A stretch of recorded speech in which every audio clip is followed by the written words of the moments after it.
उधर लालू के मोदी के परिवार वाले बयान पर बीजेपी का पलटवार और तेज हो गया है। दिल्ली के आईटीओ पर मोदी का परिवार नाम से पोस्टर लगाए गए हैं और पोस्टर में लिखा है, मोदी का परिवार देश की 140 करोड़ जनता है। वहीं भ्रष्टाचारी गठबंधन लालू, फारूक अब्दुल्ला, सोनिया, करुणानिधि, पवार, बादल और मुलायम के बच्चों के लिए है। ये पोस्टर दिल्ली बीजेपी उपाध्यक्ष कपिल मिश्रा ने लगवाए हैं।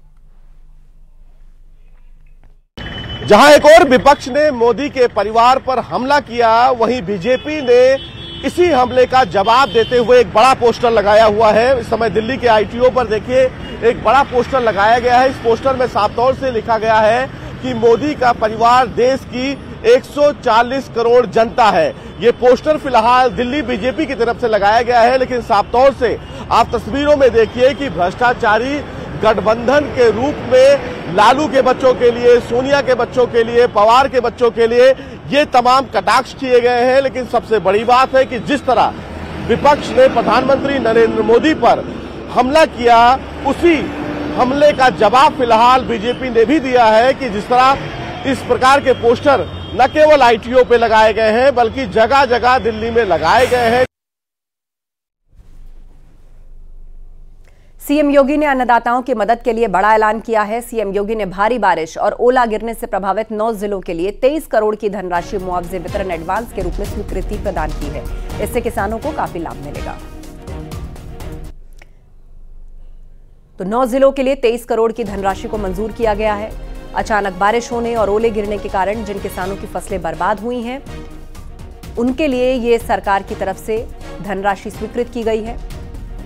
महोबा में 3 करोड़ रुपए, सहारनपुर 3 करोड़, शामली 2 करोड़ रुपए मंजूर किए गए हैं किसानों की मदद के लिए। ओलावृष्टि प्रभावित जिलों के लिए सरकार ने इस रकम को मंजूरी दी है। बांदा के लिए 2 करोड़, बस्ती के लिए 2 करोड़, चित्रकूट 1 करोड़, जालौन 5 करोड़ रुपए स्वीकृत किए गए हैं, तो झांसी 2 करोड़, ललितपुर 3 करोड़ रुपए सरकार की ओर से स्वीकृत किए गए हैं।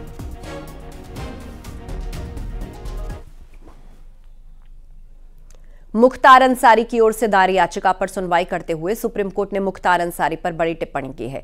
सुप्रीम कोर्ट ने कहा है कि मुख्तार कुख्यात अपराधी है और उसके ऊपर कई सारे केसेस हैं। इस मामले में मुख्तार की तरफ से जवाब दाखिल करने के लिए कोर्ट से समय की मांग की गई। अब 2 अप्रैल को मामले की सुनवाई होगी। उत्तर प्रदेश की तरफ से सुप्रीम कोर्ट में कहा गया है कि मुख्तार एक कुख्यात अपराधी है और उसने राज्य में आतंक का माहौल पैदा कर दिया था। गौरतलब है कि मुख्तार अंसारी को साल 2003 में जेलर को धमकाने और रिवॉल्वर तानने के मामले में इलाहाबाद हाईकोर्ट ने सजा सुनाई थी। इलाहाबाद हाईकोर्ट ने मुख्तार को इस मामले में 7 साल की सजा सुनाई थी और उसके बाद मुख्तार अंसारी ने इलाहाबाद हाईकोर्ट के फैसले के खिलाफ सुप्रीम कोर्ट का रुख किया था। पिछली सुनवाई में कोर्ट ने इलाहाबाद हाईकोर्ट के फैसले पर अंतरिम रोक लगाई थी। सुशील पांडे से इस पर अपडेट लेते हैं। सुशील, विस्तार से बताइए क्या कुछ हुआ सुप्रीम कोर्ट में और क्या टिप्पणी की गई है कोर्ट द्वारा।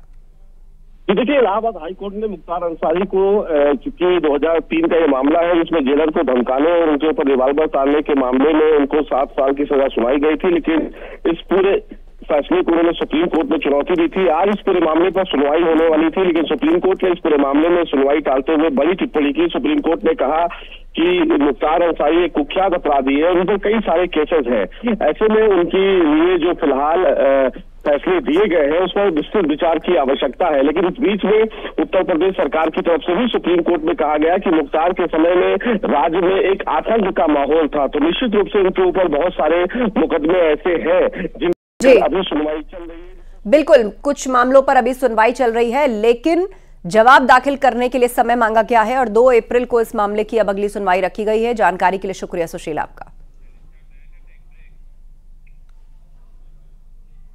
और रुकेंगे एक ब्रेक के लिए, जल्द होंगे हाजिर।